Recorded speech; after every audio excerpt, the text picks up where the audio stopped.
Brain Gain, The Wisdom of Celibacy and Chastity, written by His Holiness Dhanavir Goswami. Chapter 1, Neuroses and Psychosis, by Dr. R.W. Bernard, A.B., M.A., Ph.D. The following is an abstract taken from the writings of Dr. Bernard, which summarizes his hypothesis. There exists considerable evidence from the field of psychiatry to indicate a definite relationship between the sex glands and the brain.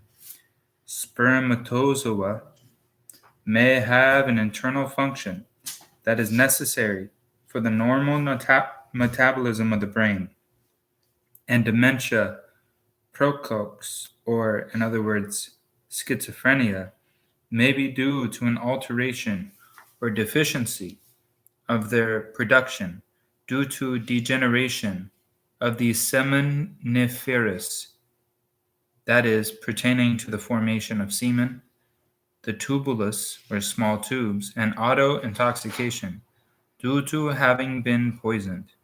This may result from masturbation and sexual excess in causing a chemical withdrawal from the circulation necessary for the nutrition of the brain.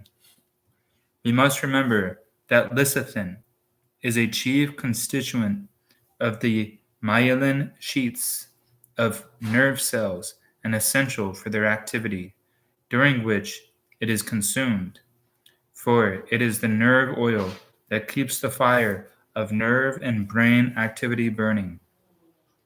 Since lecithin is also a principal constituent of the semen, we can readily understand why excessive sexual activity should lead to lecithin deficiency and undernutrition of nerve and brain cells.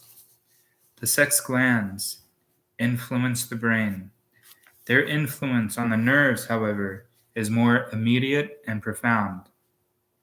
Internal secretions of the sex glands stand as the basis of the individual's physical and mental vitality.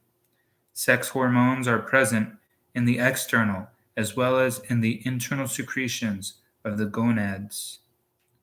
The adrenal glands and the testes are embryologically considering their origins and histologically considering microscopic tissues closely related. Excessive gonadal, from the gonads, activity by depriving the adrenal cortex, or in other words, the outer portion of the adrenal glands that produces several hormones, or lipoids, essential structural fatty components of living cells, leads to its atrophy, wasting away.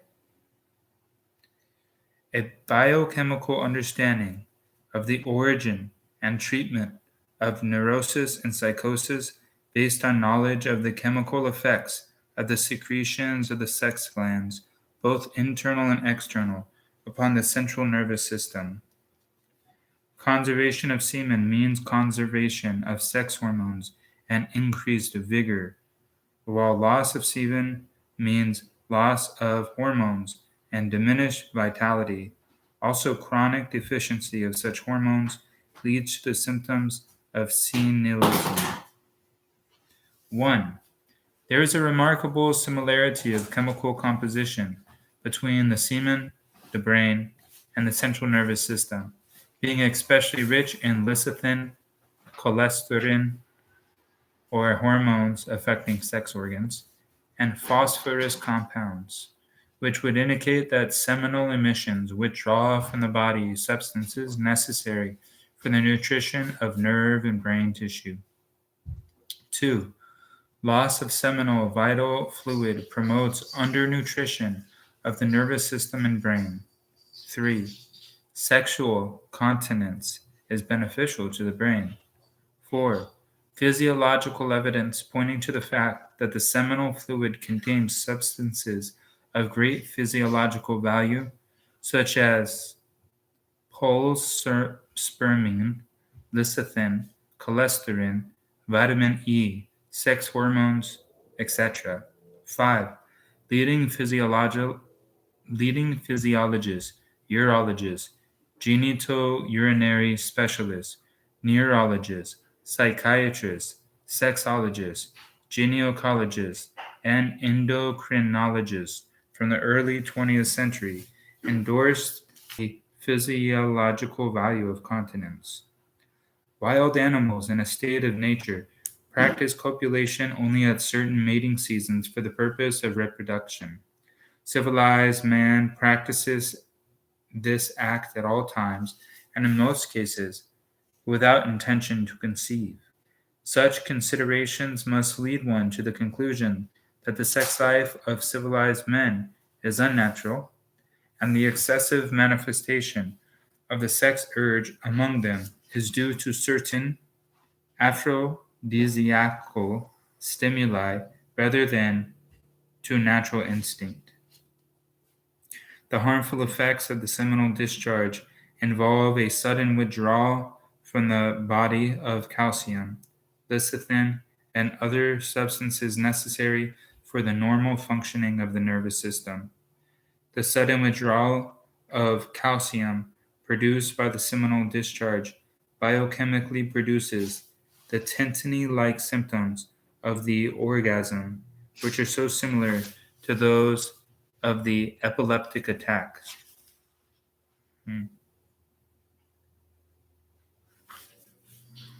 During the sexual orgasm, of coitus symptoms occur, which border on psychopathology or behavioral disorder, and there can be little doubt that excessive frequency of such symptoms may indelibly impress themselves on the brain and nervous system.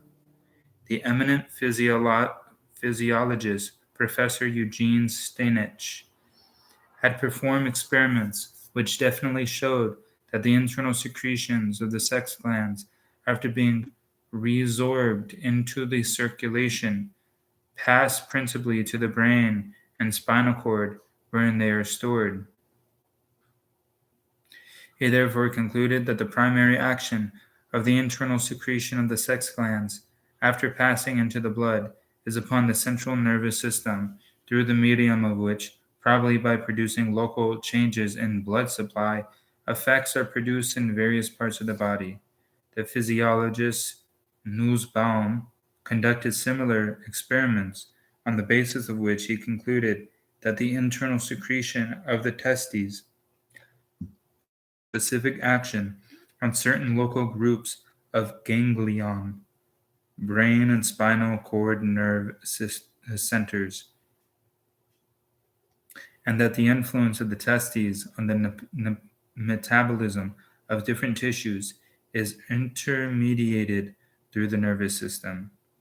In the light of these and other physiological experiments, the fact is well established that the action of the secretions produced by the sex glands and resorbed or assimilated into the bloodstream is primarily on the brain and spinal cord.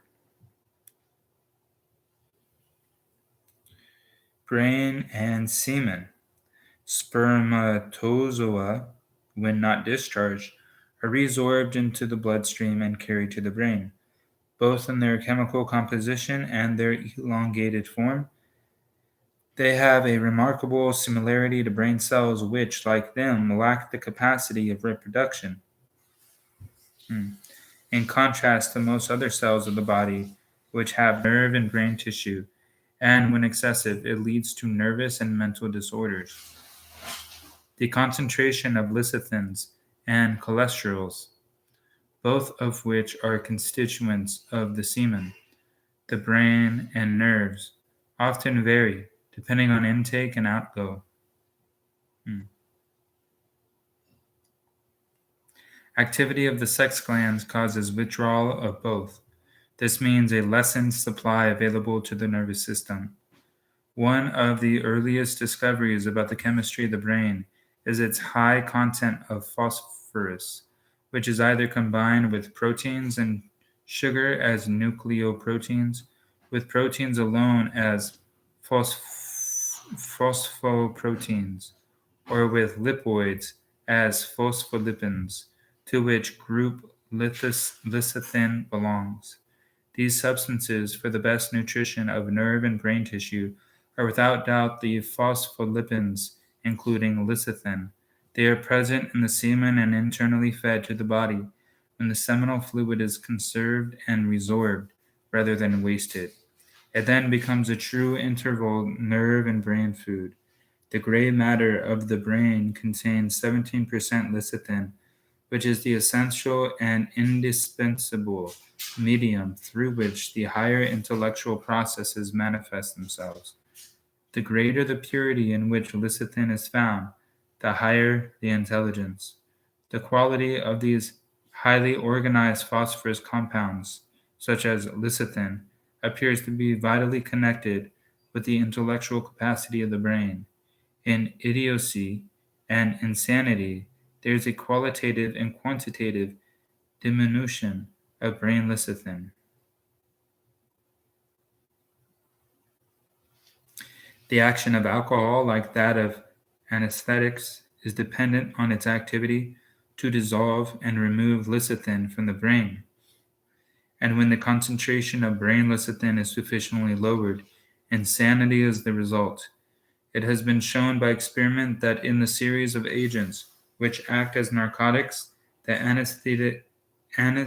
anesthetic power increases in proportion to the quantity of lipoids that the liquids employed are capable of dissolving from the brain.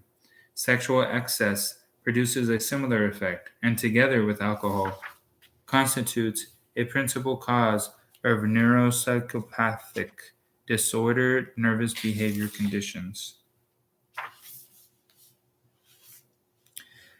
May not the deep unconsciousness that follows sexual activity be due to withdrawals of lipoids from the brain by the sexual orgasm, producing results similar to those that follow the administration of an anesthetic, which likewise withdraws lipoids from this organ? Since both the brain and the sex organs extract identical substances from the blood, this would mean that there exists a chemical antagonism between them, since increased activity of the latter means decreased nutrition of the former. The more lipoids that the sex glands withdraw from the blood, the less is available to the brain. Spermine, a group of organic compounds originally isolated from semen, composed of only carbon, nitrogen, and hydrogen, has also been found to be present in the gray matter of the brain.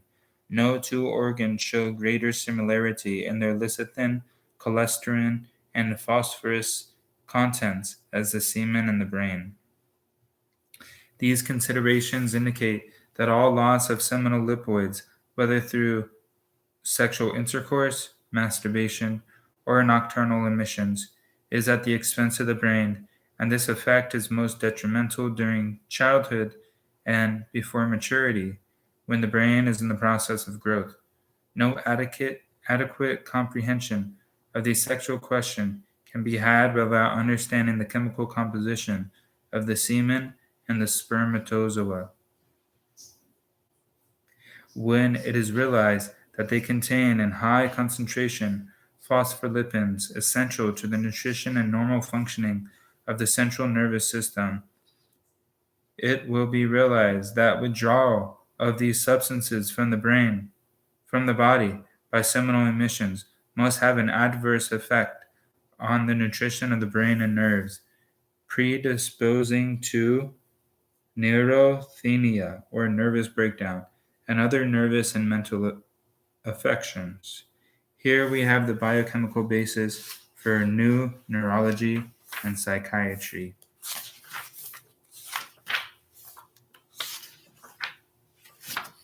So we'll stop there.